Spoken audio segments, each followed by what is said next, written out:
हम लोग महाभारत के पाठ 11 पांडवों की रक्षा का पाठ देखेंगे। पांडवों की रक्षा। 5 पांडवों माता कुंती के साथ वारणावत के लिए चल पड़े। उनके हस्तिनापुर छोड़कर वारणावत जाने की खबर पाकर नगर के लोग उनके साथ हो लिए। बहुत दूर जाने के बाद युधिष्ठिर का कहा मानकर नगरवासियों को लौट जाना पड़ा।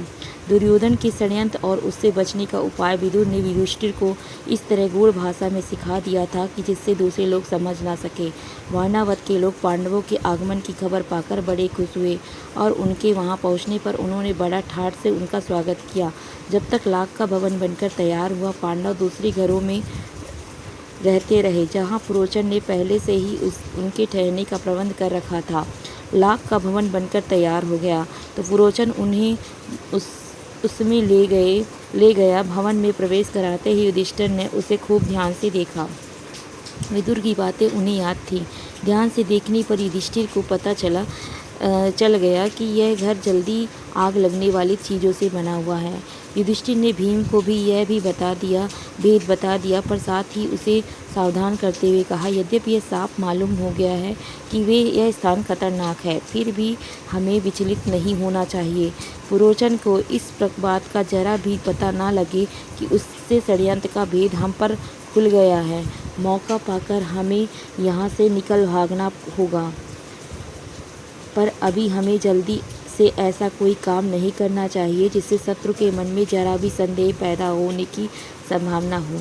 युधिष्ठिर की इस सलाह को भीमसेन सहित सब भाइयों तथा कुंती ने मान लिया। वे उसी लाख के भवन में रहने लगे। इतने में विदुर का भेजा हुआ एक सुरंग बनाने वाला कारीगर वारणावत के नगर में आ पहुंचा। उसने एक दिन पांडवों को अकेले में पाकर उन्हें अपना परिचय देते हुए कहा, आप लोगों की भलाई के लिए हस्तिनापुर से रवाना होते समय विदुर ने युधिष्ठिर से सांकेतिक भाषा में जो कुछ कहा था मैं बाद में जानता हूँ। यही मेरे सच्चे मित्र होने का सबूत है। आप मुझ पर भरोसा रखें। मैं आप लोगों की रक्षा का प्रबंध करने के लिए आया हूँ। इसके बाद वह कारीगर महल में पहुँच गया और गुप्त रूप से कुछ दिनों में ही उसमें एक सुरंग बना दी। इस रास्ते से पांडव महल के अंदर से नीचे चहार दीवारी और गहरी खाई को लांघकर सुरक्षित बेखटक के बाहर निकल सकते थे। यह काम इतने गुप्त रूप से और इस खूबी से हुआ कि पुरोचन को अंत तक इस बात की खबर न होने पाए।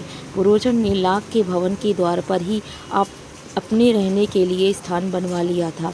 इस कारण पांडवों को भी सारी रात हथियार लेकर चौकन्ने रहना पड़ता था। एक दिन पुरोचन ने सोचा कि अब पांडवों का काम तमाम करने का समय आ गया है। समझदार युधिष्ठिर उसके रंग ढंग से ताड़ गए कि वह क्या सोच रहा था। युधिष्ठिर की सलाह से माता कुंती ने उस रात को एक बड़े भोज का प्रबंध किया। नगर के सभी लोगों को भोजन करवाया गया। बड़ी धूमधाम रही, मानो कोई बड़ा उत्सव हो। खूब खा पी कर के भवन के सब कर्मचारी गहरी नींद में सो गए। पुरोचन भी सो गया। आधी रात के समय भीमसेन ने भवन में कई जगह आग लगा दी और फिर पांचों भाई माता कुंती के साथ सुरंग के रास्ते अंधेरे से रास्ता टटोलते बाहर निकल गए। भवन से बाहर में निकले ही थे कि आग ने सारे भवन को अपनी लपेटों में ले लिया। पुरोचन के रहने के मकान में भी आग लग गई। सारे नगर के लोग इकट्ठे हो गए और पांडवों के भवन को भयंकर आग की भेंट होते हुए देखकर हाहाकार मचाने लगे। कौरवों को अत्याचार से जनता क्षुब्ध हो उठी और तरह तरह से कौरवों की निंदा करने लगी। लोग क्रोध में अनाप शनाप पकने लगे, हाय तौबा मचाने लगे और उनको देखते देखते सारा भवन जल करके राख हो गया।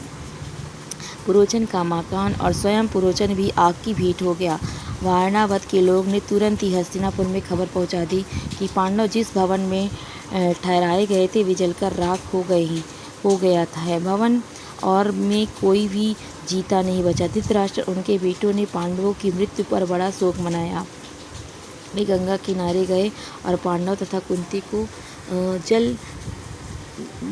जलांजलि दी। फिर सब मिलकर बड़े जोर जोर से रोते हुए और विलाप करते हुए घर लौटे। परंतु दार्शनिक विदुर ने शोक को मन ही मन में दबा लिया, अधिक शोक प्रदर्शन न किया। इसके अलावा विदुर को यह भी पक्का विश्वास था कि पांडव लाख के भवन से बचकर निकल गए होंगे। पितामह भीष्म तो मानो शोक के सागर में ही थे, पर उनको विदुर ने धीरज बंधाया और पांडव के बचाव के लिए किए गए अपने सारे प्रबंध का हाल बताकर उन्हें चिंता मुक्त कर दिया। लाख के घर को जलता हुआ छोड़कर 5 भाई माता कुंती के साथ बच निकले और जंगल में पहुंच गए। जंगल में पहुंचने पर भीमसेन ने देखा कि रात भर जगे होने के तथा चिंता और भय से पीड़ित होने के कारण चारों भाई बहुत थके हुए हैं। माता कुंती की दशा तो बड़ी ही दयनीय थी, बेचारी थककर चूर हो गई थी। सो महाबली भीम ने माता को उठाकर अपने कंधे पर बैठा लिया और नकुल एवं सहदेव को कमर पर ले लिया। युधिष्ठिर और अर्जुन को दोनों हाथों से पकड़ लिया और उस जंगली रास्ते से उन्मत्त हाथी के समान झाड़ झाड़ और पेड़ पौधों को इधर उधर हटाता व रौंदता हुआ तेजी से चलने लगा। जब वे गंगा के किनारे पहुँचे तो वहाँ विदुर की भेजी हुई एक नाव मिली। युधिष्ठिर ने मल्लाह से सांकेतिक प्रश्न करके जांच लिया कि वह मित्र है। वे लोग अगले दिन शाम होने तक चलते ही रहे ताकि किसी सुरक्षित स्थान पर पहुंच जाएं। सूरज डूब गया और रात हो चली थी।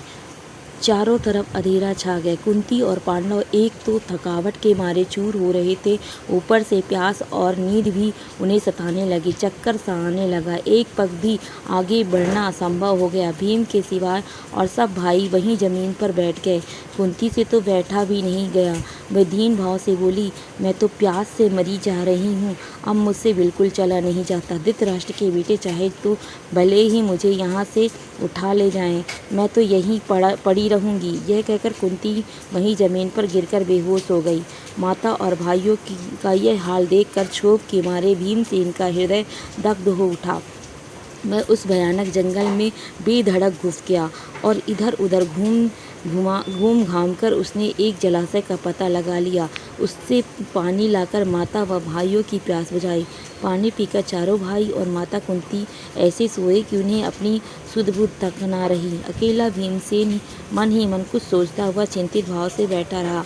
पांचों भाई माता कुंती के लिए अनेक विघ्न बाधाओं का सामना करते हुए, बड़ी मुसीबत झेलते हुए उस जंगली रास्तों में आगे बढ़ते ही चले गए।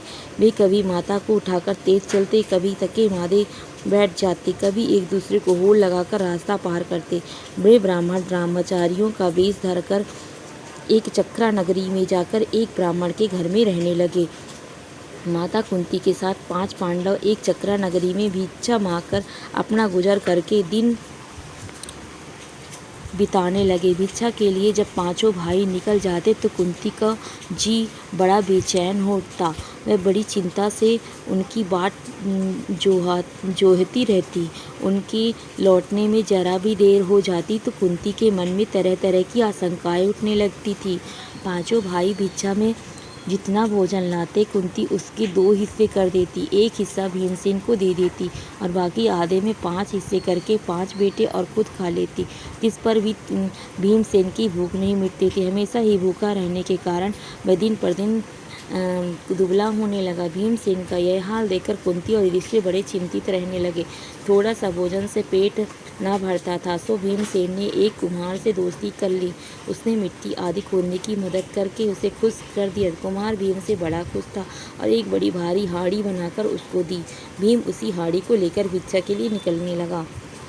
उसका विशाल शरीर और उसकी वह विलक्षण हाड़ी देखकर बच्चे तो हंसते हंसते लोट हो जाते। एक दिन चारों भाई भिक्षा के लिए गए और अकेला भीमसेन ही माता कुंती के साथ घर पर रहा। इतने ही में ब्राह्मणों का घर में के भीतर बिलख बिलख कर रोने की आवाज़ आई।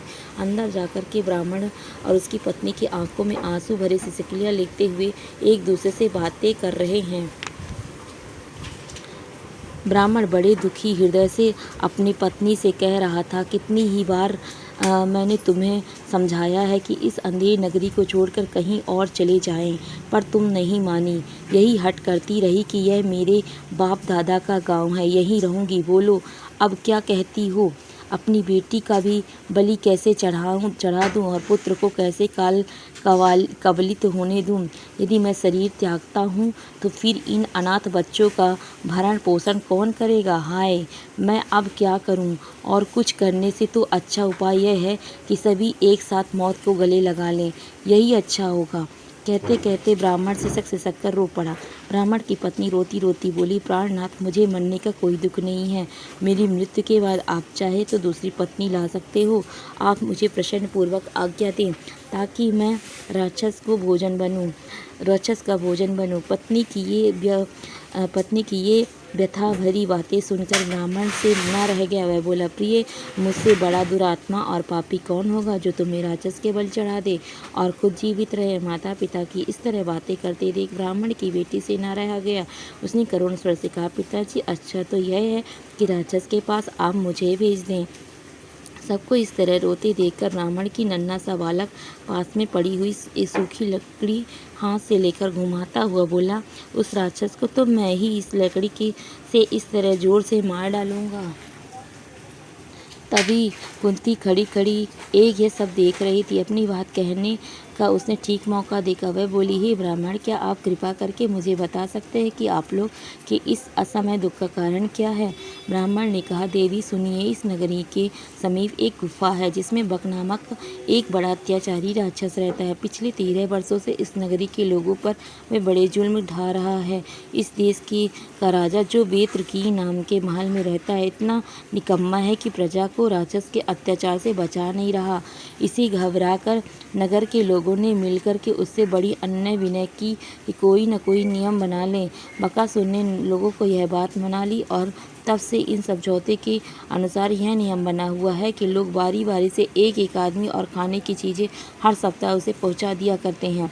इस सप्ताह में उस राक्षस के खाने के लिए आदमी और भोजन भेजने की हमारी बारी है। अब तो मैंने यही सोचा है कि सबको साथ लेकर ही राक्षस के पास चला जाऊंगा।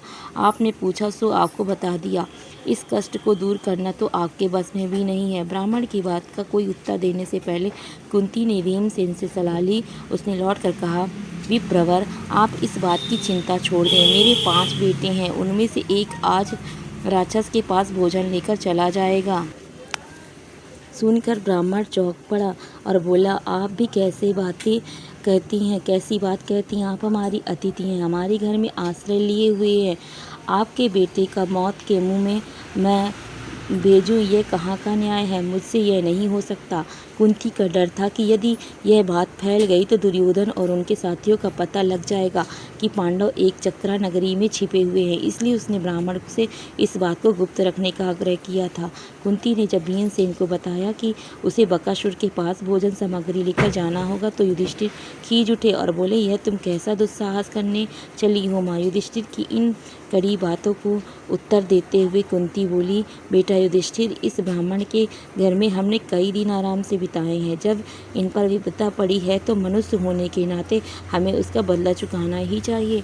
मैं बेटा भीम की शक्ति और बल से अच्छी तरह परिचित हो। तुम इस बात की चिंता मत करो। जो हमें वारणावत से यहाँ तक उठा लाया, जिसने हिडिंब का वध किया, और उस भीम के बारे में मुझे न तो कोई डर है न चिंता। भीम को बकासुर के पास भेजना हमारा कर्तव्य है। इसके बाद नियम के अनुसार नगर के लोग खाने पीने की चीज़ें गाड़ी में रखकर ले आए। भीमसेन उछलकर गाड़ी में बैठ गया।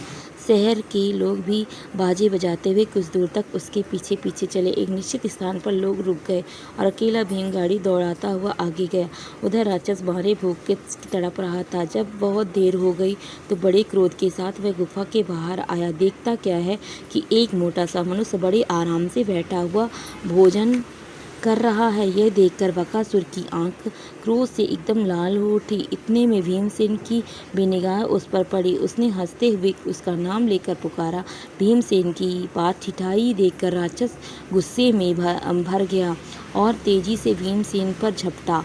भीमसेन ने बकासुर को अपनी ओर आते देखा तो उसने उसकी तरफ पीठ फेर ली और कुछ भी परवाह न करके खाने में ही लगा रहा। खाली हाथों काम न बनते देखकर राक्षस ने एक बड़ा सा पेड़ जड़ से उखाड़ लिया और उसने भीमसेन पर दे मारा, परंतु भीमसेन ने बाएं हाथ पर उसे रोक लिया।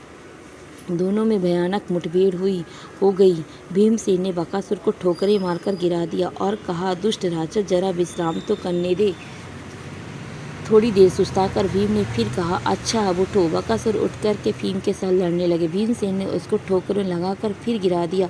इस तरह बार बार पछाड़ खाने पर भी राक्षस उठकर गिर जाता था। आखिर भीम ने उसे मुंह के बल गिरा दिया और उसकी पीठ पर घुटनों की मार देकर उसकी रीढ़ की तोड़ डाली। राक्षस पीड़ा के मारे चीख उठा और उसके प्राण पखेरु उड़ गए। भीमसेन उसकी लाश को घसीट लाया और उसे नगर के फाटक पर जाकर पटक दिया। फिर उसने घर आकर माँ को सारा हाल बताया। अब पाठ 11 में जो प्रश्न बनते हैं इसको देख लेते हैं। प्रश्न नंबर 1, पांडवों की रक्षा। शब्दार्थ: आगमन, आना, आगमन में सूत्र आना या पधारना। प्रबंध: इंतजाम, सबूत, प्रमाण, सबूत, प्रमाण। क्षुब्ध, दुखी, क्षुब्ध, दुखी। निंदा, शिकायत, निंदा, शिकायत। क्षोभ, दुख, क्षोभ, दुख। हाड़ी, मिट्टी का छोड़ा घड़ा। हाड़ी एक बर्तन है, मिट्टी का छोड़ा घड़ा। विलक्षण, अद्भुत, विलक्षण, अद्भुत। हठ, जिद, हठ, जिद। दुरात्मा, बुरे विचार रखने वाला। जुल्म, अत्याचार, जुल्म, अत्याचार। विश्राम, आराम। पीड़ा, कष्ट, पीड़ा, कष्ट। प्रश्न नंबर 1, पांडव लाख के भवन में जलने से क्यों बच गया। प्रश्न नंबर 1, पांडव लाख के भवन में जलने से क्यों बच गया। उत्तर होगा, पांडव लाख के भवन से जलने से बच गया क्योंकि विदुर ने दुर्योधन के षड्यंत्र के बारे में युधिष्ठिर को सूचित कर दिया था। विदुर ने दुर्योधन के षड्यंत्र के बारे में युधिष्ठिर को सूचित कर दिया था। दूसरा, लाख के भवन से बाहर निकलने के लिए सुरंग बनने का काम गुप्त रूप से पूरा हुआ था। लाख के भवन से बाहर निकलने के लिए सुरंग बनने का काम गुप्त रूप से पूरा हुआ था। प्रश्न नंबर 2, बकासुर कौन था और वह क्या करता था। प्रश्न नंबर 2, बकासुर कौन था और वह क्या करता था। उत्तर, एक चक्रा नगरी के समीप ही गुफा में बकासुर नाम का राक्षस रहता था, जो पिछले 13 वर्षों से इस नगरी के लोगों पर अत्याचार कर रहा था। उसकी अत्याचार से घबरा कर लोगों ने उससे कोई नियम बनाने के लिए अनेक विनय। एक चक्रा नगरी के समीप ही गुफा में बकासुर नाम का एक राक्षस रहता था, जो पिछले 13 वर्षों से इस नगरी के लोगों पर अत्याचार कर रहा था। उसकी अत्याचार से घबरा कर लोगों ने उससे कई नियम बनाने के लिए अन्य विनय की। तो बकासुर ने उनकी बात मानकर कहा कि प्रति सप्ताह एक आदमी और खाने की चीज़ें उसके भोजन के लिए पहुंचा दिया करें। तो बकासुर ने उनकी बात मानकर कहा कि प्रति सप्ताह एक आदमी और खाने की चीज़ें उसके भोजन के लिए पहुंचा दिया करें। प्रश्न नंबर 3, एक चक्रा नगरी के लोगों को बकासुर के अत्याचार से मुक्ति कैसे मिली। प्रश्न नंबर 3, एक चक्रा नगरी के लोगों को बकासुर के अत्याचार से मुक्ति कैसे मिली। उत्तर, एक चक्रा नगरी के लोगों को बकासुर के अत्याचार से भीम के द्वारा मुक्ति मिली। एक चक्रा नगरी के लोगों को बकासुर के अत्याचार से भीम के द्वारा मुक्ति मिली। भीम ने उसकी पीठ पर घुटने मारकर उसकी रीढ़ की हड्डी तोड़ डाली। इससे उसका अंत हो गया। भीम ने उसकी पीठ पर घुटने मारकर उसकी रीढ़ की हड्डी तोड़ डाली। इससे उसका अंत हो गया। प्रश्न नंबर 4, वारणावत जाते समय विदुर ने युधिष्ठिर को क्या समझाया। प्रश्न नंबर 4, वारणावत जाते समय विदुर ने युधिष्ठिर को क्या समझाया। उत्तर, दुर्योधन के षड्यंत्र तथा उससे बचने का उपाय विदुर ने गूढ़ भाषा में युधिष्ठिर को समझा दिया था, ताकि दूसरे लोग समझ ना सकें। दुर्योधन के षड्यंत्र तथा उससे बचने का उपाय विदुर ने गूढ़ भाषा में युधिष्ठिर को समझा दिया था, ताकि दूसरे लोग समझ ना सकें। प्रश्न नंबर 5, लाख के भवन से बचकर पांडव कहाँ चले गए। वे लोग वहाँ किस प्रकार का जीवन यापन करते थे। प्रश्न नंबर 5, लाख के भवन से बचकर पांडव कहाँ चले गए। वे लोग वहाँ किस प्रकार का जीवन यापन करते थे। उत्तर होगा, लाख का भवन से बचकर पांडव एक चक्रा गांव में चले गए थे। लाख का भवन से बचकर पांडव एक चक्रा गांव में चले गए थे, जहां भिक्षा मांगकर वे अपना जीवन यापन करते थे। प्रश्न नंबर 6, भूखे राक्षस ने भीम का भोजन करते देखकर क्या किया। प्रश्न नंबर 6, भूखे राक्षस ने भीम का भोजन करते देखकर क्या किया। उत्तर, भूख से व्याकुल राक्षस ने जब भीम का भोजन करते देखा तो वह आग बबूला हो गया। वह भीम पर झपटा और उसमें एक बड़ा सा पेड़ समूल उखाड़कर भीम के ऊपर दे मारा। भूख से व्याकुल राक्षस ने जब भीम को भोजन करते हुए देखा तो वह आग बबूला हो गया। वह भीम पर झपटा और उसने एक बड़ा सा पेड़ समूल उखाड़कर भीम के ऊपर दे मारा।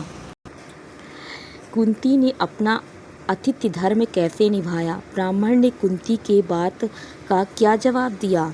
प्रश्न नंबर 7, कुंती ने अपना आतिथ्य धर्म कैसे निभाया? ब्राह्मण ने कुंती की बात का क्या जवाब दिया? कुंती ब्राह्मण से बोली, विप्रवर, मेरे 5 बेटे हैं, उनमें से एक भोजन लेकर राक्षस के पास जाएगा। कुंती की इन बातों को सुनकर ब्राह्मण चौंक पड़ा और बोला, आप हमारी अतिथि हैं, आपके बेटे को मौत के मुंह में भोजन, यह कहाँ का न्याय है? मुझसे यह नहीं हो सकता। कुंती ब्राह्मण से बोली, विप्रवर, मेरे 5 बेटे हैं, उनमें से एक भोजन लेकर राक्षस के पास जाएगा। कुंती की इन बातों को सुनकर ब्राह्मण चौंक पड़ा और बोला, आप हमारी अतिथि हैं, आपके बेटे को मौत के मुंह में भोजन, यह कहाँ का न्याय है? मुझसे यह नहीं हो सकता। अगर आपको मेरी ये वीडियो पसंद हो तो प्लीज़ लाइक करें, सब्सक्राइब करें और शेयर करना ना भूलें। अगर यह वीडियो किसी के काम आए तो प्लीज़ इसे शेयर भी करें।